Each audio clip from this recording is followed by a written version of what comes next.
शाबाश, बैठ जाओ मोहम्मद। चलो दुआ अब तुम सुनाओ। अब पता चले था। मामा पापा अच्छे हैं, 4 उनके बच्चे हैं, मैं छोटी बच्ची हूँ लेकिन सबसे अच्छी हूँ।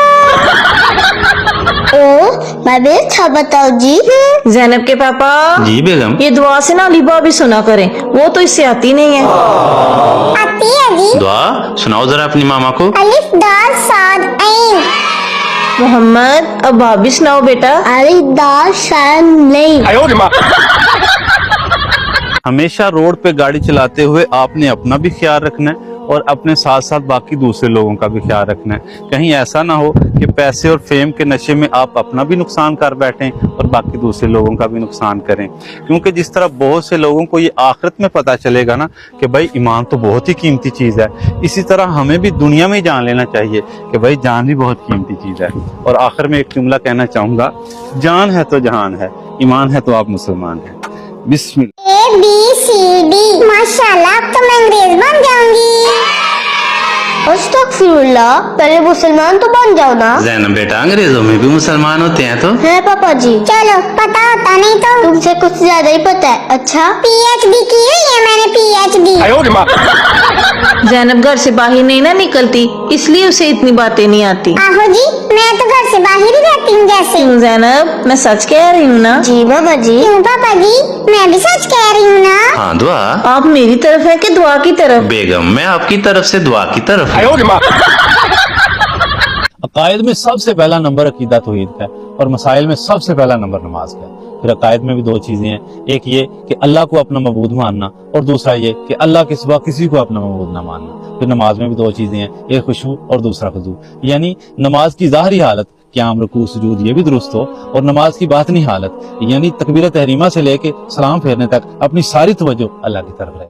ये फैसला होके रहेगा। चलो 4 गया दिन। 5 किलो घी लिख ले। ठीक है बेगम। 5 किलो चीनी और 5 किलो ऑयल। हाँ दुआ बेटा, आप क्या कह रहे थे? दुआ फैसला करवाना आई थी पापा जी। फैसला? क्या हुआ दुआ? आप मामा से ज्यादा प्यार करते हैं कि मुझसे? चलो ये कोई करने वाली बात है दुआ। छोड़े जैनब के पापा, आप जाएं। ठीक है बेगम, मैं जल्दी आ जाऊंगा। अल्लाह हाफिज पापा जी। आप फिर मामा से ज्यादा प्यार करते हैं ना? ओहो दुआ, बात को समझो बेटा। मैं समझ रही हूँ पापा जी। क्या समझ रही हो? यही क्या बेवफा जा रहे हैं। अदल के एतबार से अपनी औलाद में विरासत तकसीम करते हुए या लेन देन के मामला तय करते हुए किसी को भी अपनी मर्जी या अपने इख्तियार का कोई दखल नहीं। कानूनी एतबार से अदल में सारे कानून मुतय्यन है। हाँ, मोहब्बत में आपको इख्तियार है। मोहब्बत आप अपने बेटे से भी ज्यादा कर सकते हैं, अपनी बेटी से भी ज्यादा कर सकते हैं, दोनों से भी कर सकते हैं। हाँ, अगर आपके 1 से ज्यादा बच्चे हैं तो अदल के साथ साथ अगर आप सबसे मोहब्बत भी एक जैसी करेंगे तो इसका फायदा आपको ये होगा कि एक तो आपके बच्चों में इत्तेफाक बढ़ेगा और दूसरा उनका अपने माँ बाप पे एतमाद बढ़ेगा। हाँ कितना मजा आ रहा है। दुआ जी पापा जी। सारा दिन खाती रहती हो, मामा के साथ घर के काम भी किया करो ना। पापा जी फिर लोग आपको ही बातें करेंगे, बच्चों से काम करवाते हैं। स्कूल से छुट्टियां तो फिर घर में कुछ पढ़ लिख लिया करो। मामा जी छुट्टियों का मतलब होता है छुट्टियां, पढ़ना नहीं। हाँ बेगम, पढ़ना होता तो छुट्टियाँ क्यों होती? तो फिर मुझे भी छुट्टियां दे देना, मैं भी काम कर करके थक गई हूँ। तो कोई मुझे भी छुट्टियाँ दे दे फिर। उफ अल्लाह, आप लोग कर लो छुट्टियां, मैं जा रही हूँ स्कूल। जितना इंसान के लिए सेहत जरूरी है ना, इतना ही इंसान के लिए इल्म भी जरूरी है। क्योंकि सेहत से इंसान तंदुरुस्त नजर आता है और इल्म क्योंकि एक जेवर है, इल्म से इंसान तरबियती तौर पर, इखलाकी तौर पर खूबसूरत नजर आता है। और मेरे तजुर्बे के मुताबिक 2 चीजें तकसीम करने से कभी भी वो घटती नहीं है, एक माल अल्लाह की राह में खर्च करने से और दूसरा इल्म बांटने से। क्योंकि अल्लाह की जात सबसे पहले थी तो कहा अर्रहमान, फिर इंसान को पैदा किया तो कहा खलकल इंसान, फिर इंसान के लिए इल्म बहुत जरूरी था तो कहा अल्लामल कुरआन। देखो पापा जी मेरे बाल कितने लंबे हो गए हैं। माशाल्लाह, चुन्नी ले लो कहीं नजर न लग जाए। नकली बाल का चोहिया मार रही है। हमारे द्वार बाल लंबे हो गए हैं। अच्छा, मुझे नहीं बताया किसी ने। झूठ तो जंगल में आग की तरह फैलता जा रहा है। जैनब के पापा जी बेगम। मैंने सुना दुआ के बाल लंबे हो गए हैं। नकली है मामा जी, पतली नहीं आप असली है। शुक्र है बेगम, दुआ के बाल लंबे हो गए हैं। तेरे पापा जी वो तो ठीक है, पर दुआ कर क्या रही है? कुरान के नफल पढ़ रहे हैं मामा जी। अस्सलाम वालेकुम व रहमतुल्लाह। अस्सलाम वालेकुम व रहमतुल्लाह। या अल्लाह तेरा शुक्र है। ये लो पापा जी, आप अंदर रख दो, हमारी वीडियो बन गई है। अपना माल, अपना वक्त और अपनी ताकत जाया ना करें, बल्कि इसका फायदा उठाएं। और कोई भी अमल करने से पहले ये नियत कर लिया करें कि मैं ये अमल अल्लाह की रजा और सवाब हासिल करने के लिए कर रहा हूँ। इन्नमल आमालु बिन्नियात, क्योंकि बगैर नियत के कोई भी अमल कुछ भी नहीं होता। और किसी भी अमल का सवाब हासिल करने के लिए नियत करना उतना ही जरूरी है जितना कि खुली हयात के लिए रूह का जिस्म में होना जरूरी है। और अल्लाह की नजर में सफी वो नहीं होता कि जो सखावत करता है, बल्कि सफी वो होता है जो अल्लाह की रजा के लिए सखावत करता है। पापा जी कहाँ जा रहे हैं आप? बाजार जा रहा हूँ। दुआ बताओ क्या खाना है आपने? दुआ ना खाती नहीं है, पीती है ज़ैनब के पापा।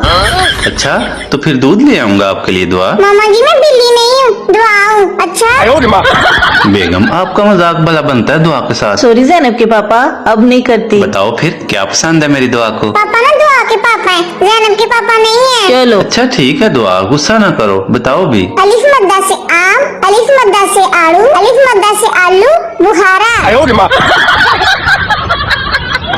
हमारे दीन में खाने पीने के साथ साथ हलाल और तय्यब का भी बताया गया है। यानी एक तो जायज हो और दूसरा साफ सुथरा भी हो। और कुछ लोगों की आदत होती है बहुत ज्यादा खाते हैं और कुछ लोग बहुत कम खाते हैं। लेकिन जो लोग बहुत कम खाते हैं उनका अपना फायदा जरूर होता है, किसी का फायदा होना हो। और जो लोग बहुत ज्यादा खाते हैं उनका अपना नुकसान जरूर होता है, किसी का नुकसान होना हो। और हमारे उलमा फरमाते हैं रिज़्क़ की दो किस्में होती हैं, एक कसरत वाला रिज़्क़ और दूसरा बरकत वाला रिज़्क़। इसलिए अल्लाह ताला से जब भी मांगो तो अल्लाह ताला से कसरत के साथ साथ बरकत वाला रिज़्क़ भी मांगो। बेगम चाय ले आए, कितनी देर है? ज़ैनब के पापा मुझसे अब इतने काम नहीं होते। तो पापा एक और शादी कर लें फिर? कर लें जी कर लें, मेरी तरफ से इजाजत है। 4 शादियाँ कर सकते हैं पापा? 10 कर लें, किसने रोका है? ओ भाई चुप कर जा, कि एक तो ही ना जान दे रही है। चलो पापा जी शादी करने चले।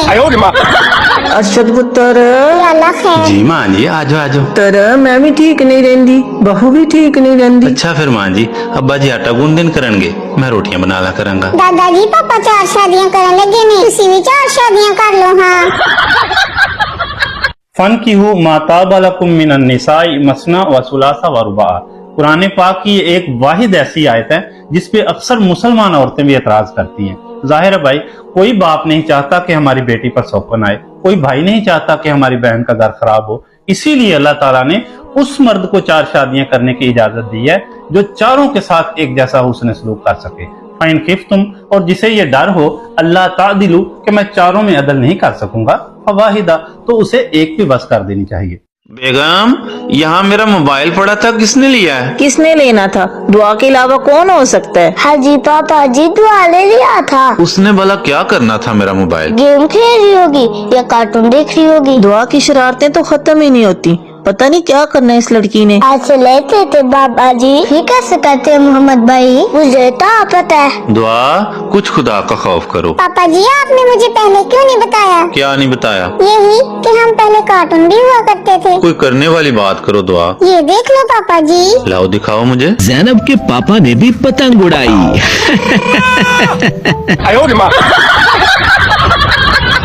ये कहानी है 3 बच्चों की, ज़ैनब, मोहम्मद और दुआ की। ये इनकी मामा हैं और ये इनके पापा।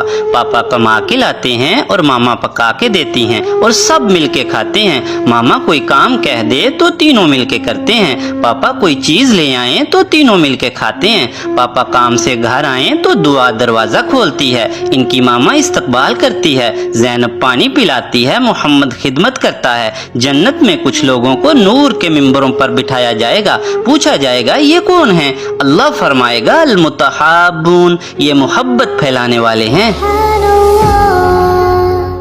लोगों के बड़े बड़े कद होते थे बेगम। जी ज़ैनब के पापा। हाँ पापा जी अब तो लोग उनके छोटे छोटे कद हैं, ये अपनी दुआ को ही देख लें। नहीं जी मेरा कद छोटा नहीं है, मैं वैसे ही भी छोटी हूँ। चलो कान उधर से पकड़ो या उधर से, बात तो एक ही है ना।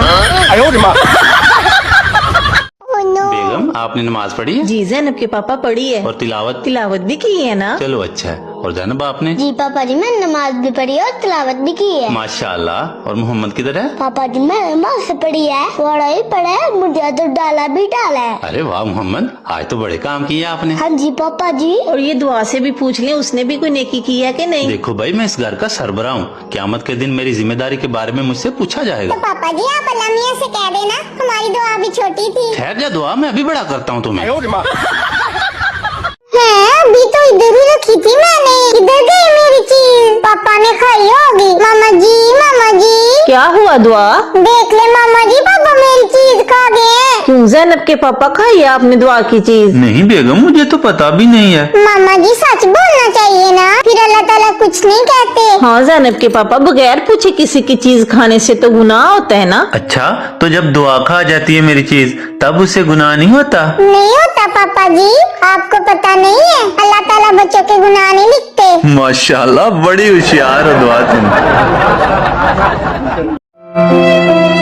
ओह नो, लो जी पापा दादी को फिर घर ले आए हैं। आओ आओ मां जी, हुन तुसी साडे नाल ही रहोगे। भला होई पुत्र। जैनब के पापा, घर में 2 ही तो कमरे थे, एक बच्चों का एक हमारा। देखो बेगम, मैंने कभी आपकी माँ के आने पे इस तरह का मुंह तो नहीं बनाया। अब तो वो आते ही कहाँ है, 1 साल से तो ओल्ड होम में है। दादी को भी ओल्ड होम में रहने देते ना पापा जी। हाँ पापा जी, वैसे दुआ ठीक ही कह रही है। ਚੱਲ ਅਰਸ਼ਦ ਪੁੱਤਰ ਮੈਨੂੰ ਉੱਥੇ ਹੀ ਛੱਡਿਆ, ਮੈਂ ਨਹੀਂ ਇੱਥੇ ਰਹਿਣਾ। मैं तो चाहता था कि आज ये रस्म खत्म कर दूं।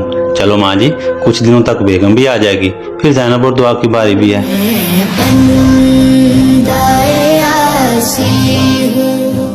माँ और बाप दोनों ही अल्लाह ताला की बहुत बड़ी नेमत है, लेकिन यकीन माने अक्सर औलाद को इस नेमत के छीन जाने के बाद ही इसकी कदर होती है और इस नेमत का एहसास होता है। लेकिन अल्लाह की कसम, माँ और बाप दोनों कुछ भी ना करें, सिर्फ घर में चलते फिरते नजर आते रहें, तो ऐसा लगता है कि अल्लाह ताला की हर नेमत मेरे पास है और मैं दुनिया का सबसे अमीर तरीन आदमी हूँ और खुशकिस्मत इंसान। जैनब के पापा, दुआ के पापा नहीं कह सकते। चलो दुआ भाई, हमें काम करने दो। चलो पापा जी, जादू करते हैं। जादू करते हैं? हाँ जी पापा जी। नहीं दुआ, जादू नहीं करते। क्यों पापा जी? जादू करने से गुनाह होता है बेटा। हमने किसी पे थोड़ा करना पापा जी। तो किस पे करना है जी? मामा पे। मामा पे क्यों करना जी? मामा जैनब के पापा कहते हैं ना, हम मामा को गायब कर देंगे। गायब कर देंगे? हाँ जी पापा जी, हम नहीं मामा ले आएंगे, फिर वो दुआ के पापा कहा करेंगे। अच्छा बताती हूँ मामा को, करते हैं तुम्हारा इलाज। पापा जी मुझे बचा लो।